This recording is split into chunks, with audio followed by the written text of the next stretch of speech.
quand on a vu la tournure que prenaient les événements, comme beaucoup de personnes, on pensait que le conflit n'allait pas durer dans le temps.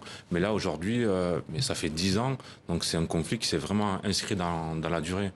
Quelle est la situation aujourd'hui à Idlib et dans sa province, qui est une dernière poche de résistance en fait au régime de Bachar el-Assad et à son allié russe, hein? Ouais, donc Idlib, c'est le dernier bastion rebelle, comme vous venez de le dire. Idlib, donc c'est la zone qui regroupe l'essentiel des dernières déplacées, des dernières offensives militaires. Donc il y a environ 3 millions de personnes. Environ la moitié de ces personnes sont des déplacés. Ces déplacés sont dans une situation très précaire. Ils vivent dans des conditions très insalubres. Ils ont aussi une épée de Damoclès sur la tête parce qu'ils savent pas quand va être lancée la prochaine offensive, et donc ils sont dans une sorte de situation sans aucune perspective d'avenir.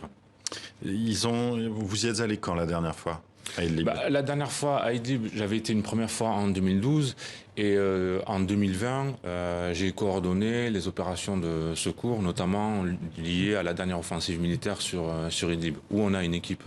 Et comment ça se passe pour cette équipe? Comment peut-elle travailler? Dans quelles conditions? Les conditions, elles sont assez compliquées parce qu'à chaque fois qu'il y a une offensive militaire, il y a des risques de bombardement. Je voulais aussi souligner que le système de santé syrien, notamment en zone rebelle, mais il a été ravagé. Il a été ravagé par deux facteurs principaux. Le premier, ce sont les bombardements des structures de santé, donc les bombardements d'hôpitaux et de structures de santé, mais aussi les sanctions américaines et européennes qui permettent pas au système de santé de se relever de toute cette destruction et de tous ces bombardements. Alors, oui, pour ce triste 10e anniversaire, MSF consacre un web documentaire qui est en ligne, accessible gratuitement, https://Syrie 10 ans de guerre tout attaché.msf.fr. Il retrace cette guerre donc et comment les populations civiles ont subi le pire, hein, perte de leurs proches, perte de leurs maisons, attaques biochimiques, loi de Daesh. Ce web documentaire revient sur des parcours, hein. On va en regarder justement un extrait tout de suite. فبدأ حتى أفق إنه الحياة صارت عندك محدود بعد التظاهر بعد ما صار في إطلاق رصاص. ووقت اللي أطلقوا الحصار على مدينة حلب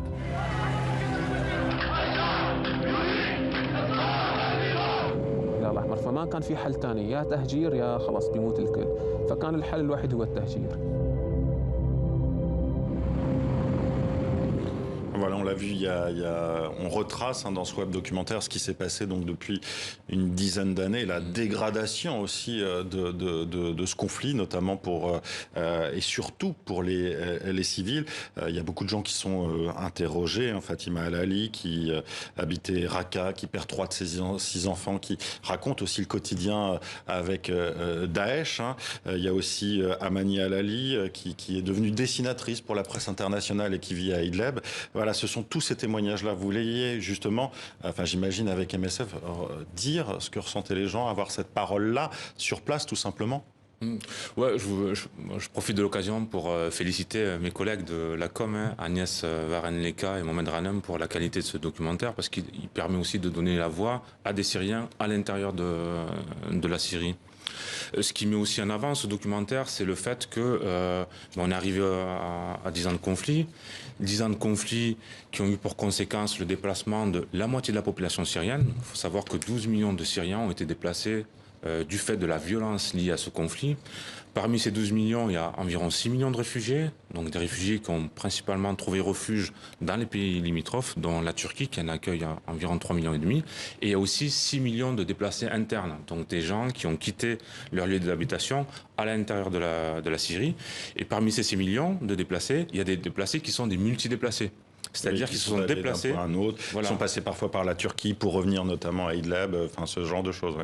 Ou des déplacés qui vivaient dans la zone de Damas ou à Alep, qui ont trouvé refuge à Idlib, et au fur et à mesure des différentes offensives militaires dans Idlib, se sont retrouvés à se déplacer à l'intérieur même de Idlib. Alors, je voudrais revenir sur un point. Raqqa, ça a été donc la capitale du groupe État islamique. MSF a pu travailler pendant un temps avec eux, puis après ça a été extrêmement compliqué aussi. L'État islamique, en gros, il y a eu une évolution vers le pire et vers le plus de violence. Au début, l'État islamique, donc l'État islamique en Irak et au Levant à l'époque, était un groupe insurgé, rebelle parmi les autres. Donc il coopérait avec les autres groupes rebelles. Et nous, on a eu une période où on pouvait travailler dans des zones administrées et contrôlées par l'État islamique.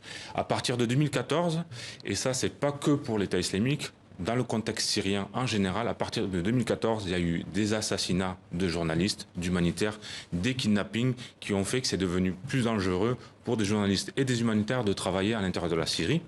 Et du coup, à partir de 2014 jusqu'à aujourd'hui, c'est surtout les Syriens, les ONG syriennes qui mettent en œuvre l'aide humanitaire à l'intérieur du pays.